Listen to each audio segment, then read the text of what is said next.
Magandang araw mga ka-Wonder, welcome back sa ating YouTube channel, Wonder Vlogcaster po. Grabe na mga ka-Wonder. Grabe na itong pang-GGA-GO nila sa atin. Kung ito ay assuming this is accurate, assuming na itong na-discover na bago, totoo. No? Itong pagkaka-discover dito sa bagong timeline na kung saan itong mga pag-deliver na ginawa ng isang chief director nila, kumbaga isang pelikula na low budget, natagpuan na namang plakda. No? So sobra na maka-wonder kasi lahat ng mga strategy, paraan nila para makapanira. Siyempre, delivery ito, naka-address. Ang tinutukoy dito ng deliveran, ang ating Pangulong Marcos, grabe. Parang only in the Philippines. Alam nyo kung may babalik lang natin, nakakagalit mga ka-Wonder Kasi sobra na Parang sa atin lang ba uso yan? Alam nyo noong araw, kapag ikaw ay gumagawa ng kalokohan, noong araw sa Biblia, kung babasahin nyo kung paano pinarurusahan yung mga tao ron, binabato. Binabato talaga sila. Sa harap-harap ng mga tao, lahat pipili ng mga bato. Yung mga bato pa naman dun sa kanila, hindi kagaya ng mga bato sa atin dito na makikinis. Doon ay mabibigat, matatalim, yung may mga edges na plain, matutulis, hanggang sa mategi ka. Siguro kung ganun ang gagawin, itong mga to hindi basta-basta mga abuso at mga GGA-GO sa taong bayan. Sobra na mga ka-Wonder. Panoorin natin itong video na to mga ka-Wonder na sinabi ni Ombudsman. A delivery done in of the 18 Marines, supposedly the joint affidavit of the 18 Marines, pointed to a delivery to one of the Congress persons, one of the congressmen or congresswomen. But when we investigated that angle, it appears that this delivery was done during the time of Speaker Lord Velasco. That picture that was put in the affidavit was done during the time of Speaker Lord Velasco. So it is not an entirely accurate depiction of even pictures. What you see here is really a manipulation of facts to make it appear that that was that, but actually they were playing with timelines, and this is one timeline that they played with, that this happened before the term of President Marcos. Some of them, at least, one picture that was used in the affidavit would show us that it was done during the time of Lord Velasco as Speaker of the House. At least just one of them. I'm not talking about the others, but there was one picture there that was put in the affidavit that was actually taken before we assumed office. So yun mga ka-Wonder, sabi nga ni Ombudsman Boying na at least isa sa affidavit na nilagda yung timeline na nagpapakita doon pa sa timeline ni Alan Lord Velasco. Kung natatandaan nyo pa, itong si Alan Lord Velasco ang naging Speaker of the House sa panahon ni Duterte. So yan mga ka-Wonder, ito'y kahit sabihin mong isa lang yan para itong isang sinulid, makita mo lang yung dulo, kahit dun sa mga nakabalot sa harina makita mo lang yung isang sinulid, pag hinila mo yun, dire-diretso na lahat.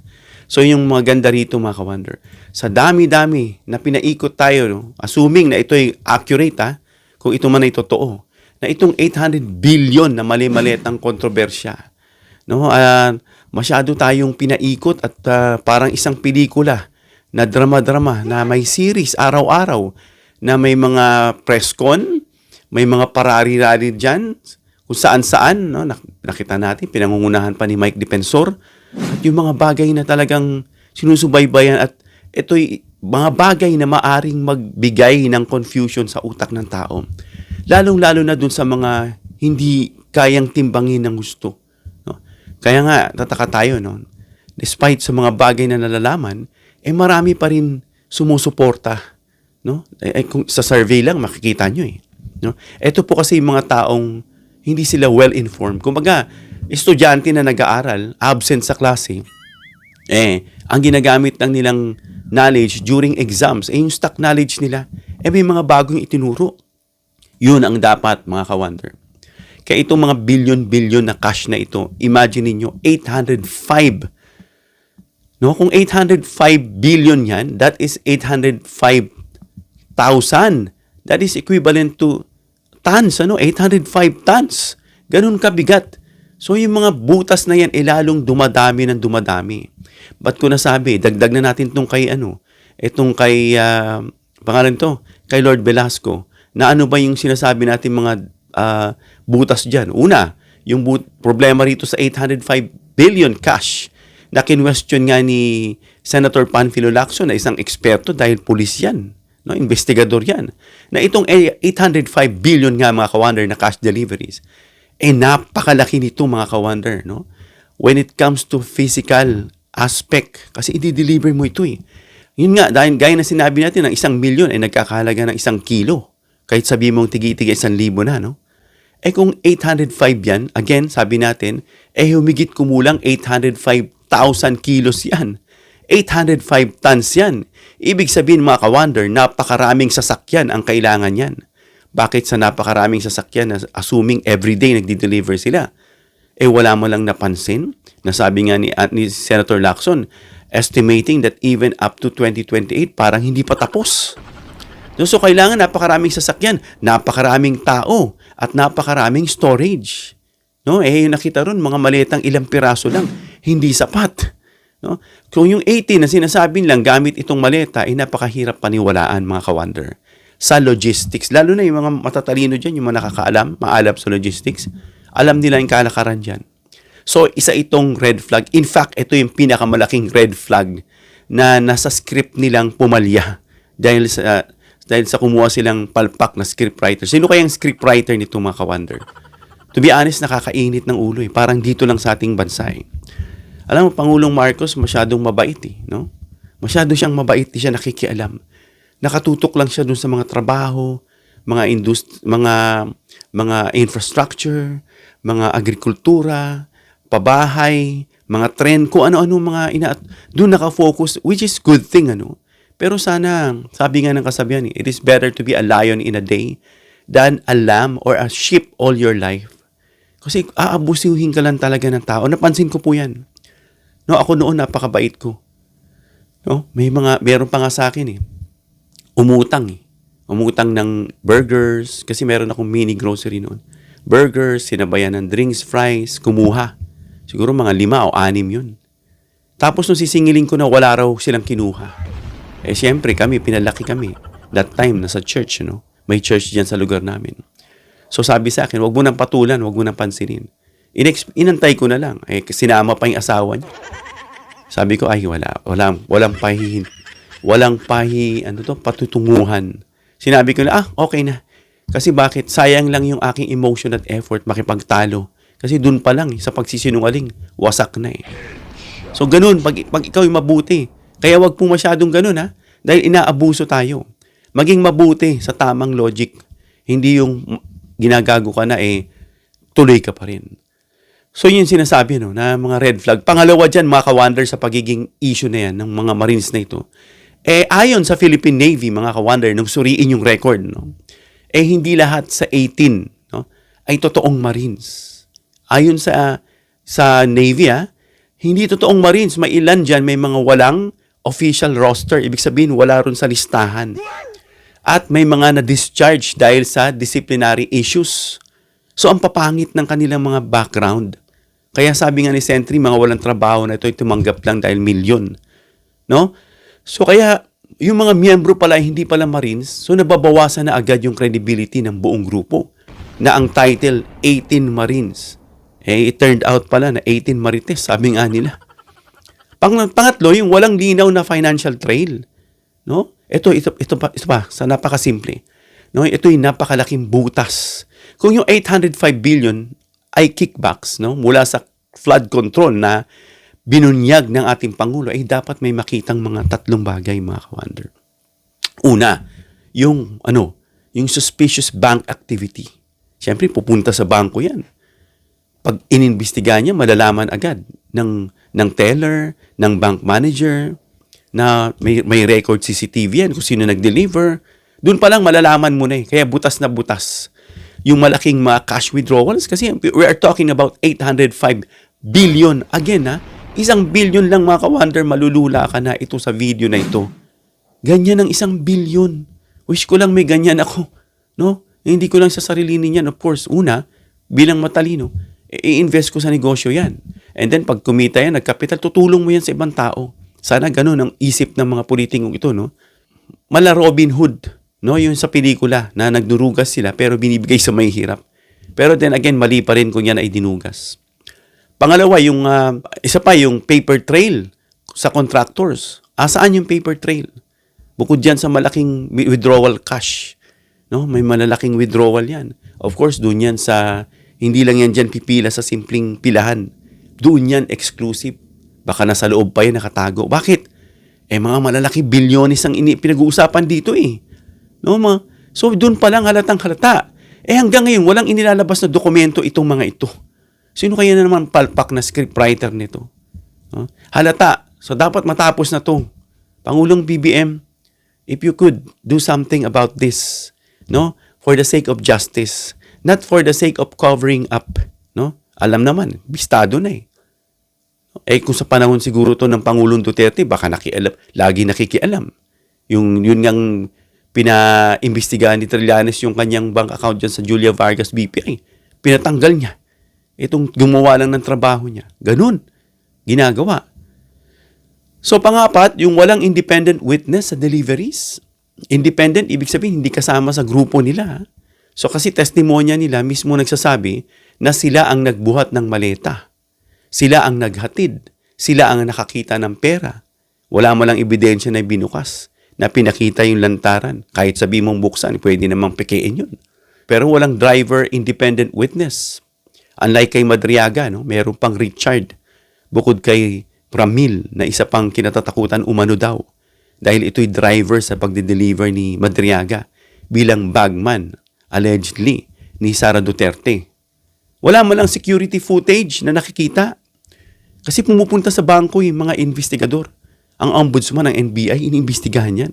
Wala man lang footage. Ano yun? Invisible? Hotel staff. Wala rin. Nagpapatotoo. No? Kasi may mga insidente ron na may kinalaman. Na may mga, I'm not sure, may mga check-in kasi bakit nadama yung hotel staff. O diniliver sa hotel. No? Wala man lang witness.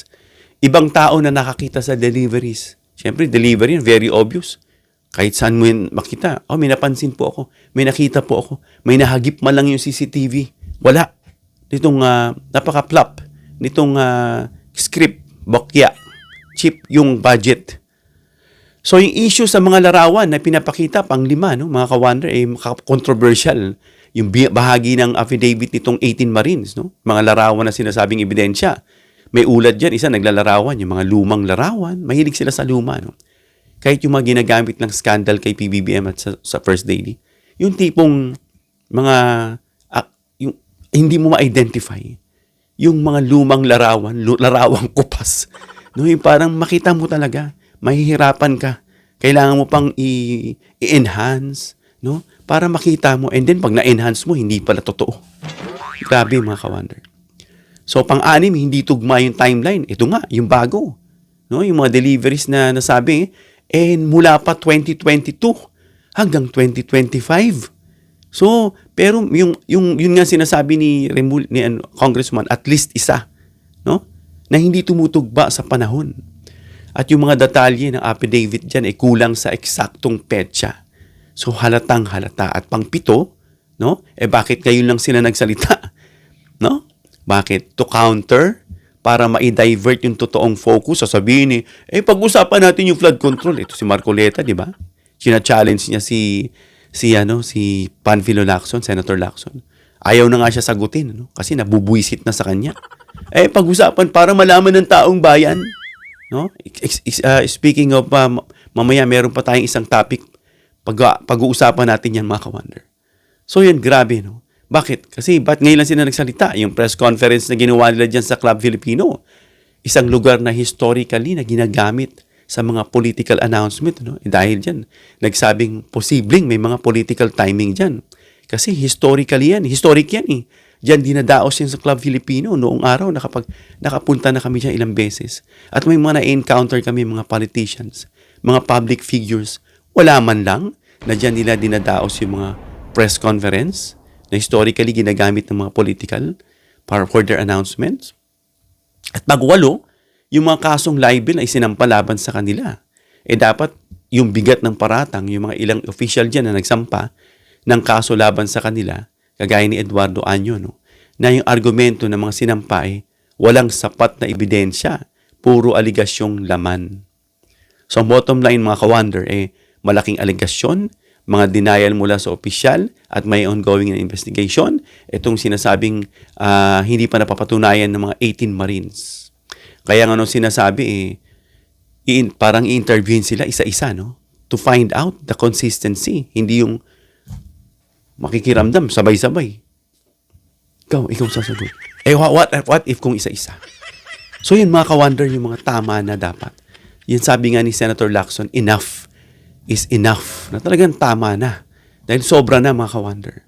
No? Yung mga sinasabing tumanggap ng pera, hindi lang ito ordinaryo. Si BBM, Pangulo natin, si Martin Romualdez, si si Stella Kimbo, si Antonio Trillanes, dinamay pa. Grabe na ito para lang ma-divert yung totoong issue dito sa maleta na yung mga testimony, bawat maleta ay may lamang humigit kumulang 48 million na dinadala. Ito sa mga bahay at private locations na wala man nakapansin, no? Wala man na nasa pool na gumagamit sila ng vans o convoy, no? Ginagawa nila ito ng paulit-ulit sa loob ng ilang taon. Trabaho ko daw kanila kasi mga escort ng pera, mga nagbubuhat ng pera, mag-secure ng delivery, at kung ano-ano pang mga kaek-ekan na uwi nga lang sa Marites. At yung script nila ay parang hindi talaga professional ang gumawa. Minadali. Parang they are redeeming the time for the days. Their days are about to be over. So yan mga ka-wonder, no? Yan yung bagong pasabog. Husgahan ninyo mga ka-wonder. No? Although we are not above the Constitution, no one is above the law, but we have the voice to think. Pakishare ito mga ka-wonder, please. Para malaman nila itong pinag-uusapan natin. Para yung mga hindi informed na DDS na nabubuhay pa rin sa stock knowledge nila, sa pagkakaalam nila, mahimasmasan at malaman nila ito mga ka-wonder. Please, subscribe, hit the notification bell icon and choose all. Please give me a thumbs up if you like this video. Please share this video para malaman nila yung bagong discover na ni-discover nga during the timeline of Alan Lord Velasco na siyang dating Speaker of the House sa panahon ni Duterte. Hanggang dito na tayo mga ka-wonder. Hanggang sa muli mga ka-wonder. God bless.